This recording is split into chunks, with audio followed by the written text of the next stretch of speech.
আসসালামু আলাইকুম ভিউয়ার্স, প্রথমে জানিয়ে দেব ব্রেকিং বিষয়। এবার সর্বকালের সেরা বিদ্যুৎ চোর সাবেক প্রতিমন্ত্রী বিপু এমন মন্তব্য করেছে খোদ আওয়ামী লীগের সাবেক ছাত্রলীগের সাধারণ সম্পাদক সিদ্দিকী নাজমুল আলম।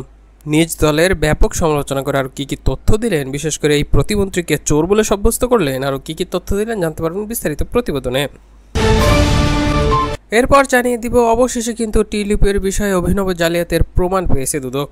আরও উঠে এসেছে রাজুকের প্লট দুর্নীতি, শেখ হাসিনা সহ 3 সন্তানের বিরুদ্ধে 3টি মামলাও দায়ের করা হয়েছে। এবং সব শেষে আপনাদের মাঝে যে ভয়াবহ তথ্য তুলে ধরবো, এবার মুজিবুর রহমান তিনি যে তথ্য দিলেন বিএনপির বিষয়ে রীতিমতো চমকে যাবেন। বিএনপি যদি 290টি আসন পেলেও 2-3 বছরের বেশি টিকতে পারবে না। তার এই বক্তব্যের কিন্তু মর্ম তো অনেক গভীর। কি কারণে বা কি বিষয় তুলে ধরে বিএনপি 290টি আসন পেলেও যে 2-3 বছরের বেশি টিকতে পারবে না, সে বিষয়গুলো নিয়ে এক্সক্লুসিভ একটি রিপোর্ট ভিডিওর শেষ অংশে তুলে ধরব। এতক্ষণ শুনছিলেন শিরোনাম, এবার বিস্তারিত। চলুন এবার দেখে নিই সর্বকালের সেরা বিদ্যুৎ চোর সাবেক প্রতিমন্ত্রী বিপু এমন মন্তব্য করেছেন সাবেক ছাত্রলীগের নেতা বা সাধারণ সম্পাদক সিদ্দিকী নাজমুল। নিজ দলের সাবেক বিদ্যুৎ প্রতিমন্ত্রী নসরুল হামিদ বিপুর ওপর ক্ষোভ প্রকাশ করে সামাজিক যোগাযোগ মাধ্যমে তিনি স্পষ্ট করে বার্তা দিয়েছেন দেশবাসীকে। পোস্টে সিদ্দিকী নাজমুল উল্লেখ করেন যে শেলারা লুটপাট করে দলটাকে শেষ করল, অতিরঞ্জিত অতি কথনে টেলিস্মাত স্টাইলে রাজনীতিকে জোকারিতে পরিণত করলেন। তাদের বিরুদ্ধে লিখলেই একদল জ্বালা ওঠে, এভাবে যে এখন ঐক্যের সময়, এখন এগুলো লেখা যাবে না, আবার ক্ষমতায় গেলে এসব নিয়ে আলোচনা করা যাবে। মোট কথা, তাদের কথা হলো আমরা তাদের পক্ষে লিখে তাদের সব হালাল করব, আমাদের পরিবারের জীবন দিয়ে, আর তারা সুইটে বুইটে হয়ে আবার আমাদের নেত্রীর চারপাশে দখলেও রাখবে। তিনি লেখেন তিনি আরও ক্ষোভ ঝেড়ে স্পষ্ট করে লেখেন, অনেকদিন নিঃশ্বাস বন্ধ করে চুপ ছিলাম, কিন্তু আমার মাথায় আসে না আমাদের নেত্রী ঘরে ঘরে বিদ্যুৎ পৌঁছানোর লক্ষ্যে বিদ্যুৎ সেক্টরে অভূতপূর্ব উন্নয়ন সাধন করেছেন, কিন্তু আমাদের সরকারের সময়ের চাইতে এবারে রমজানে তেমন লোডশেডিং হয়নি।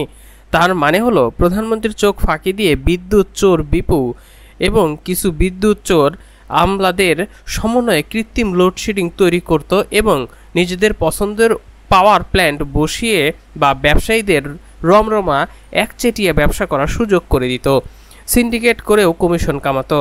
বিদ্যুৎ চোর বিপু বড় ব্যবসায়ী বংশের রাজনৈতিক নেতার ছেলে ছিলেন। আমাদের নেত্রী ভালো চিন্তা করেছিলেন, মনে করেছিলেন বড় লোকদের ছেলে দায়িত্ব দিলে দুর্নীতি করবে না, কিন্তু না, নেত্রীর বিশ্বাস ভেঙে দিয়ে সর্বকালের সেরা বিদ্যুৎ চোরে পরিণত হয়েছে সেই বিপু প্রতিমন্ত্রী। তিনি আরও লেখেন, বিপু প্রতিমন্ত্রী একটা চোর, ওর বউ চোর, ওর ভাই চোর, সন্তানের চোর। গত 10 বছরে চলাচল দেখলে মনে হয় বিপু রাজা আর আমরা প্রজা। তিনি আরও স্পষ্ট করে লেখেন, বিপুর সমস্ত ব্যবসা বাণিজ্য বিএনপি জামাতের নেতারা অংশীদারিত্বের ভিত্তিতে দেখাশোনা করেছেন। বিপুরা ক্ষমতা এবং টাকার কারণে নিজেদের ঈশ্বরও মনে করতেন। তিনি পোস্টে লেখেন, চরিত্রহীন লম্পট পরিবারে বিপুর পরিবার, ওই পরিবারের পুরুষদের চাইতে নারীরাও পিছিয়ে নেই। এই চুরির কারণে এবং বিপুর কেরামতিতে রাজনীতিকে রাজপথ থেকে এসি রুমে চলে গেছে, 5 স্টারে নিয়ে গেছে রাজনীতিকে, ছাত্র যুবক শ্রমিক থেকে কর্পোরেট নিয়ে গেছেন।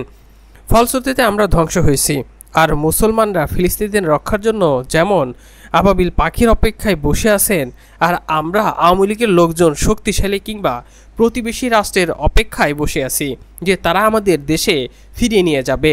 পোস্টে তিনি আরও উল্লেখ করেন, এলাকার রাজনীতিতে বিপুল জিরো, পুরো রাজনীতিটা করেন ওখানের শাহীন চেয়ারম্যান, অত্যন্ত জনপ্রিয় কর্মী বান্ধব দুঃসময়ের শাহীন চেয়ারম্যানের সাজানো বাগানের মালিক হলো বিপু, অথচ শাহীন চেয়ারম্যানের মতো পুরনো মানুষদের সঙ্গে উপজেলার সাধারণ সম্পাদক বানিয়ে বিপুর ব্যক্তিগত সহকারী এক বয়কে। ফেসবুকে পোস্টে নাজমুল আরও ক্ষোভ প্রকাশ করে লেখেন, বিপু কিন্তু তার ছেলে মেয়েদেরকে লাক্সারিয়াস লাইফ লিড করেছেন, কিন্তু আপনি আপনাদের ছেলে মেয়েদের মৌলিক চাহিদা পূরণ করতে হিমশিম খাচ্ছি। আমি সরকারি দলে থাকতেও সমালোচনা করেছি, নিজের বিরুদ্ধেও অপপ্রচারের জবাব দিয়েছি, বড় বড় জ্যোতি মহারথীদের সঙ্গেও অন্যের ইস্যুতে সের দেয়নি, দিব না। নেত্রী জীবিত যতদিন থাকবেন ততদিন রাজনীতি করার চেষ্টা করব। আমার স্পষ্ট অবস্থান থেকে নেত্রী যতদিন থাকবে না সেদিন থেকে আর রাজনীতি করব না বলে এমন একটি বার্তা দেশবাসীকে দেন এই ছাত্রলীগের সাবেক সাধারণ সম্পাদক সিদ্দিকী নাজমুল। তিনি এমনভাবেই তুলে ধরেন সর্বকালের সেরা বিদ্যুৎ চোর এই সাবেক প্রতিমন্ত্রী বিপু। এদিকে কিন্তু এবার টিউলিপের অভিনব জালিয়াতির প্রমাণ পেয়েছে দুদক। ঢাকায় ব্রিটেনের সাবেক মন্ত্রী টিউলিপ সিদ্দিকের অভিনত জালিয়াতির প্রমাণ পাওয়ার কথা জানিয়েছে দুর্নীতি দমন কমিশন দুদক। গুলশানে ইস্টার্ন হাউজিং লিমিটেডের সরকারি জায়গা হস্তান্তরের বিনিময়ে ফ্ল্যাট উপহার নিয়েছেন তিনি।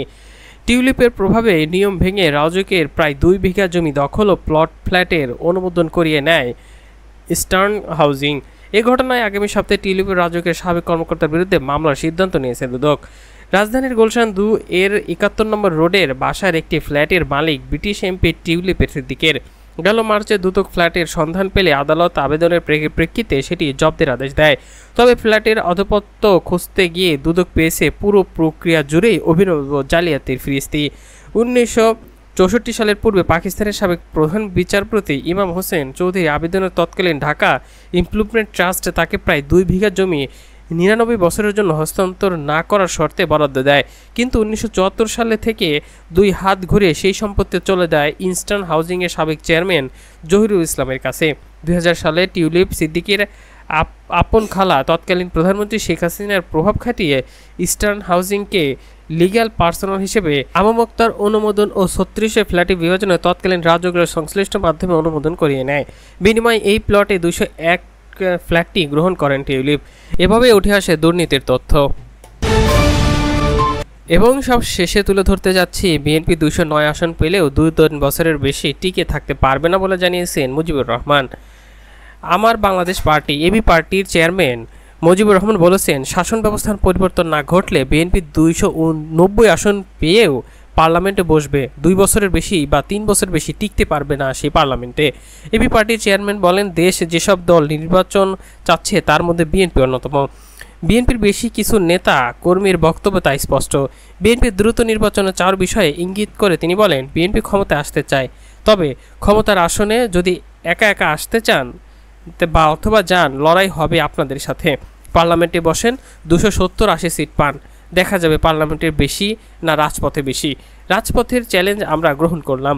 এবি পার্টির এই চেয়ারম্যান আরও বলেন, বিএনপির নেতাবৃন্দকে আমি বারবার বলছি, 290টি সিট নিয়েও যদি পার্লামেন্টে বসেন 2 বছর বা 3 বছরের বেশি টিকতে পারবেন না সেই গদিতে, যদি শাসন ব্যবস্থার পরিবর্তন না ঘটে। তিনি বলেন, বিদ্যমান ব্যবস্থার পরিবর্তন না করে শুধু ক্ষমতা লাভের জন্য নির্বাচন চাইলে নির্বাচন হবে ঠিকই, কিন্তু তা জনগণের অভিপ্রায়কে নচ্ছাদ করবে। ফলে 1971, 1990 ও 2024-এর মতো আবারও গণতন্ত্রের জন্য দেশের মানুষকে জীবন দিতে হবে। এই মুজিবুর রহমান বলেন, আগামী দিনে নির্বাচন আর রাজনীতির জন্য নতুন করে ভাবেন। শেখ মুজিবুর রহমানের মতো আপসহীন সংগ্রামী নেতা মাত্র 3 বছরের ফ্যাসিবাদের জনক হয়ে অভিভূত হয়েছিলেন। শেখ হাসিনাকে বলা হতো গণতন্ত্রের মনুষ্যকন্যা, কিন্তু উনি ক্ষমতায় যাওয়ার পর বাংলাদেশ ফ্যাসিবাদের দানব কন্যায় পরিণত হয়েছে।